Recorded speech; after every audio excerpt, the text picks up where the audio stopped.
ശശികല വിദ്യാധരൻ.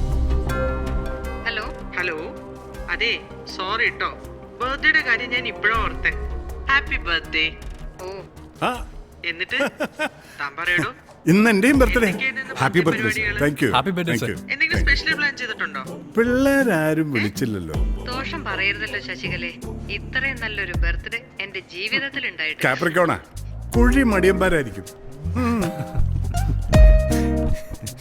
അല്ലടോ, താൻ പറഞ്ഞത് ഉക്രൈന്റെ സാമ്പത്തിക നയത്തെ പറ്റി പറയാൻ പറ്റാത്തോണ്ടാ ജോലി കിട്ടാതിരുന്നതെന്നല്ലേ? അതെ, പക്ഷെ റാണി ഇവിടെ പറഞ്ഞോണ്ട് നടക്കുന്നത് തനിക്ക് പ്രായം കൂടി പോയതുകൊണ്ടാന്നാണല്ലോ. അവളുടെ ഏതോ ബന്ധത്തിലുള്ള ഒരു ചിറ്റപ്പന്റെ മോൻ ഇന്റർവ്യൂ ബോർഡിനൊപ്പം ഉണ്ടായിരുന്നു എന്ന്. 40 കഴിഞ്ഞവരെ ജോലിക്ക് എടുക്കാത്തോണ്ടാ തന്നെ പറഞ്ഞു വിട്ടതെന്ന്. 40 അവളുടെ.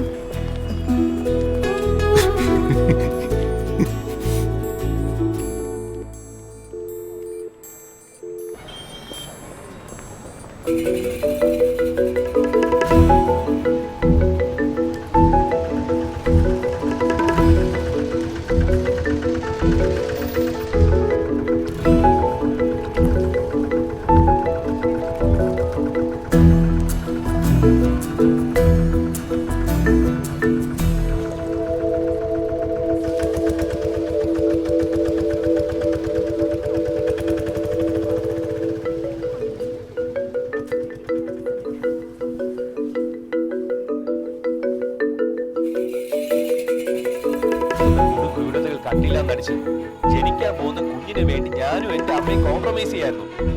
എന്നാൽ അതൊരു തുറുപ്പ് ചീട്ടായി പിടിച്ചോണ്ട് ഞങ്ങളോട് പ്രതികാരം തീർക്കുമായിരുന്നു. നിങ്ങളുടെ മോള് വയറ്റി കിടക്കുന്ന സ്വന്തം കുഞ്ഞിനെ ഓരോ ദിവസം കൊലയ്ക്ക് കൊടുക്കുമായിരുന്നു. അതിനുള്ള ശിക്ഷയാ ഇപ്പൊ കിട്ടിയിരിക്കുന്നത്. ഒരർത്ഥത്തിൽ ശിക്ഷിക്കപ്പെട്ടിരിക്കുന്നത് അവളല്ല. ഞങ്ങൾ കാത്തിരുന്നേ.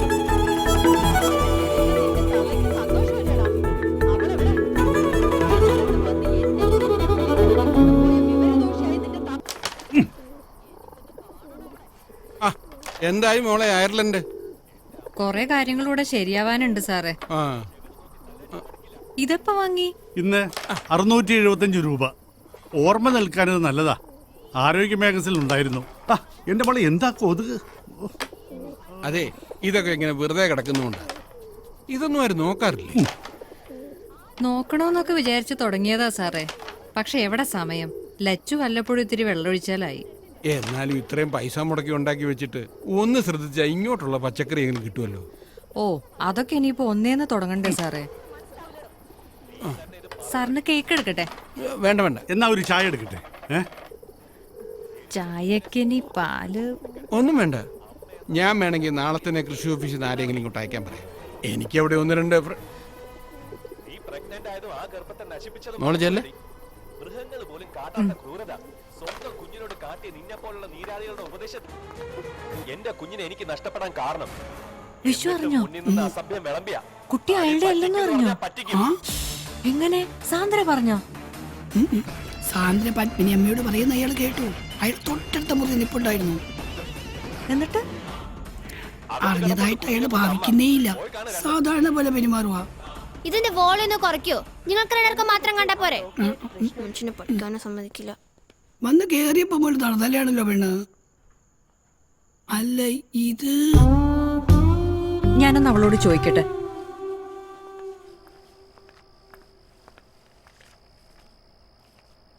എനിക്ക് 36 വയസ്സായതേ എന്റെ കുറ്റം കൊണ്ടല്ല.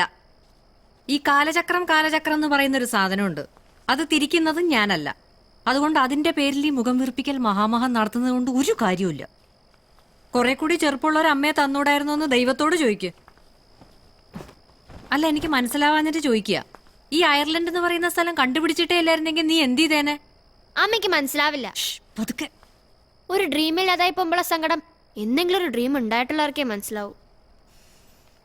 സ്കൂളിലെയും കോളേജിലെയും എന്റെ ഓട്ടോഗ്രാഫ് ബുക്ക് എടുത്തോണ്ട് വരാം, വായിച്ചു നോക്ക്. ഭാവിയിലെ ബിസിനസ് ടൈക്കൂണിന് ഇന്നേ ആശംസകൾ. എഴുതിയിരിക്കുന്നത് ആരാന്നറിയോ? ബ്രിട്ടാനിയയുടെ ഇന്നത്തെ chief marketing officer Susan David, അന്നത്തെ എന്റെ ബെസ്റ്റ് ഫ്രണ്ട്. വേറെയും പറയാം. Don't forget me when you conquer the world. നാളത്തെ ഞങ്ങളുടെ അഭിമാനമാകാൻ പോകുന്ന ചങ്ങാതീ വിട.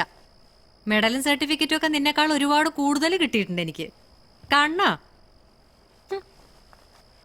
ഒരു 500 തവണ എന്നെ കാണിച്ചിട്ടുള്ളതാണല്ലോ. അതൊക്കെ അമ്മയുടെ കബോർഡിൽ ഭദ്രമായിട്ടിരിക്കട്ടെ, അല്ലെങ്കിൽ പാവം ചിലൊക്കെ പട്ടിണി അടിച്ച് ചത്തുപോകും. എല്ലാം ഞാൻ വേണ്ടെന്ന് വെച്ചതേ നീ പറഞ്ഞ ഡ്രീം കാണാനുള്ള അവസ്ഥയിലേക്ക് നിന്നെ വളർത്തിക്കൊണ്ടുവരാൻ വേണ്ടിയാ. ഓ, ഭയങ്കര സാക്രിഫൈസ് ആയിപ്പോയി. ലോകത്തുള്ള ഒരു അമ്മ സക്സസ്ഫുൾ ആയിട്ടില്ലല്ലോ. അച്ചേ ചെയ്യണമെന്നുള്ളവർക്ക് ഏത് അവസ്ഥയിൽ അച്ചീയാം. അത് ചെയ്യാതെ മടി പിടിച്ചിരുന്നിട്ട് ബ്ലെയിം മുഴുവൻ എന്റെ തലയിലും. എന്ത് എളുപ്പമുണ്ട്. ഒന്നും തലയിലേക്ക് വെക്കുന്നില്ലേ?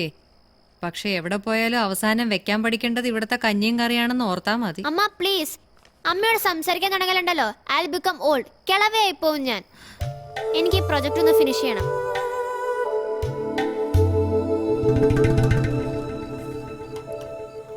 ഓ, അത് അവൾ അപ്പോഴത്തെ ദേഷ്യത്തിനങ്ങ് പറഞ്ഞായിരിക്കും. എന്തോ നിനക്കവിടെ വെച്ചിട്ടുണ്ട്. അതെന്താ അപ്പൊ അങ്ങനെ ഒരു പുതുമ? എനിക്ക് വേണ്ട. ഞാൻ നല്ല ഒന്നാം തരം കേക്ക് കഴിച്ചു. ഇതെവിടുന്നാന്നറിയോ? നമ്മുടെ ടെറസീന്ന്. വെറുതെ ഇട്ടാൽ ഇതുപോലെ ഓരോന്ന് മനസ്സറിയാതെ ഇടയ്ക്കിടയ്ക്ക് അയച്ചു വരും. തുണി ഉണങ്ങിയത് എടുക്കാൻ പോയപ്പോ കണ്ടതാ. പൈസ മുടക്കിയാൽ എന്താ, മുതലാവുന്നുണ്ടല്ലോ. 20,000 രൂപ അല്ലേ? രാജീവന്റെ മുടിയെ പറ്റിയൊന്നും പറഞ്ഞില്ല. മുടിക്കെന്തു പറ്റി? ശ്രദ്ധിച്ചില്ല? ഇല്ല.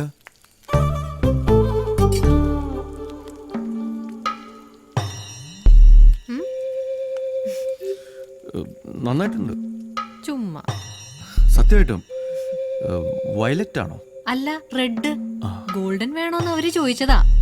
ഞാൻ പറഞ്ഞു ഇത് മതിയെന്ന്. ആ, അതേതായാലും എന്തും കൊണ്ടും നന്നായി. രാജീവിന് ഇഷ്ടപ്പെട്ടില്ലെങ്കിൽ അപ്പോഴേ കഴുകിക്കളയാൻ ഞാനൊരു റിമൂവർ വാങ്ങി വെച്ചു. ഏതായാലും ഇനിയിപ്പോ ധൈര്യമായി. നാളെയാണ് ലച്ചുവിന്റെ സ്കൂളിൽ പേരൻസ് ഡേ സെലിബ്രേഷൻസ്. ഒന്ന് പോയി ഷൈൻ ചെയ്യാം അല്ലേ? കലക്കണം. ഇന്റർവ്യൂവിന് തോറ്റതിന് എന്നോട് ദേഷ്യമുണ്ടോ? ഓപ്ര വിൻഫ്രി വരെ അവരുടെ ആദ്യത്തെ 5 ഇന്റർവ്യൂ തോറ്റിരിക്കുന്നു. അതാരാ? അത് മട്ടാഞ്ചേരിയിലുള്ള ഒരു സ്ത്രീയാ. ഓ, പക്ഷേ ഇനിയിപ്പോ എനിക്കും പോകാൻ പറ്റുമെന്ന് തോന്നുന്നില്ല. അതെന്താ? രാവിലെ നമ്മുടെ വണ്ടി ഒന്ന് ആക്സിഡന്റ് ആയി. അയ്യോ, പതുക്കെ ഒരു പയ്യനെ ഇടിച്ചു. അവൻ ആശുപത്രിയിലാ. ഞാനിന്ന് അവിടെ ആയിരുന്നു. എന്നിട്ട് രാജീവിന് എന്തെങ്കിലും പറ്റിയോ? ഏയ്, എനിക്കൊന്നും പറ്റിയില്ല. അവനും കുഴപ്പമൊന്നുമില്ല. പക്ഷേ അവരത് കേസാക്കി. എന്നുവെച്ചാ ചിലപ്പോൾ അതിന്റെ വിസയുടെ പ്രോസസ്സിങ്ങിനെയൊക്കെ വല്ലാതെ ബാധിക്കും. കാത്തിരുന്നൊടുവിൽ കിട്ടിയപ്പോ. ഈ കേസ് എന്ന് പറയുമ്പോ അറസ്റ്റോ മറ്റോ? ഏയ്, ഒന്നുമില്ല. ഒരു ഫൈൻ അടിച്ചാൽ തീരാവുന്ന കേസേ ഉള്ളൂ. ഇൻഷുറൻസ് ഉള്ളതല്ലേ. ഇതിപ്പോ ഈ വിസയുടെ പ്രോസസ്സിങ്ങിന്റെ പ്രശ്നമില്ലായിരുന്നെങ്കിൽ ഒരു തലവേദനയില്ലായിരുന്നു. ഇപ്പം അച്ഛന്റെ ലൈസൻസ് ഉണ്ടായിരുന്നെങ്കിൽ അച്ഛനെ ഓടിച്ചെന്ന് പറയായിരുന്നു. നമുക്ക് എല്ലാവർക്കും ഒരു ഉയർച്ച ഉണ്ടാവട്ടെ എന്ന് കരുതിയാ ഞാനിത് ആഗ്രഹിച്ചത്. ഭാഗ്യമില്ല എന്ന് വിചാരിക്കാം അല്ലേ? ഞാനാ ഓടിച്ചിരുന്നേന്ന് പറഞ്ഞാലോ? ഏയ്, അത് എന്റെ ലൈസൻസ് കൊണ്ട് അങ്ങനെയെങ്കിലും ഒരു പ്രയോജനം ഉണ്ടാവട്ടെ. ഞാൻ ഏതായാലും വണ്ടി ഓടിച്ചിട്ട് ആ ലൈസൻസ് ഒന്നും ഉപയോഗിക്കാൻ പോകുന്നില്ല. പക്ഷെ ആക്സിഡന്റ് കണ്ടവരുണ്ടാവില്ലേ? 2 പേരും. പക്ഷെ അവര് നമ്മൾ പറയുന്നിടത്ത് നിന്നോളും. അപ്പൊ പിന്നെന്താ? അല്ല, എന്നാലും ഒരെന്നാലും വേണ്ട. രാജീവ് വിസയുടെ കാര്യങ്ങൾ എന്താന്ന് വെച്ചാൽ ശരിയാക്കാൻ നോക്ക്. ഞാനൊരു ഫോൺ ചെയ്തിട്ട് വരാം. വിനോദേ, ആ രാജീവ, അപ്പോൾ നമ്മൾ പറഞ്ഞ പോലെ തന്നെ ചെയ്യാല്ലേ? ഇല്ല, അവൾക്ക് പ്രോബ്ലം ഒന്നുമില്ല. വേറെ കുഴപ്പമൊന്നും ഉണ്ടാവരുത്. ആ ഉറപ്പ് വിനോദ് എനിക്ക് തരണം. ഞാൻ ലച്ചുവായിട്ട് വരാം. നാളെ തന്നെ ചെയ്യാം. Okay, good night. എന്താ ഇവിടെ നിൽക്കുന്നേ? അമ്മയായിരുന്നോ? എന്താ വിശേഷം? വിശേഷമൊന്നുമില്ല. ഹാപ്പി ബർത്ത്ഡേ പറയാൻ വിളിച്ചതാ. നല്ല മഞ്ഞുണ്ട്. വാ.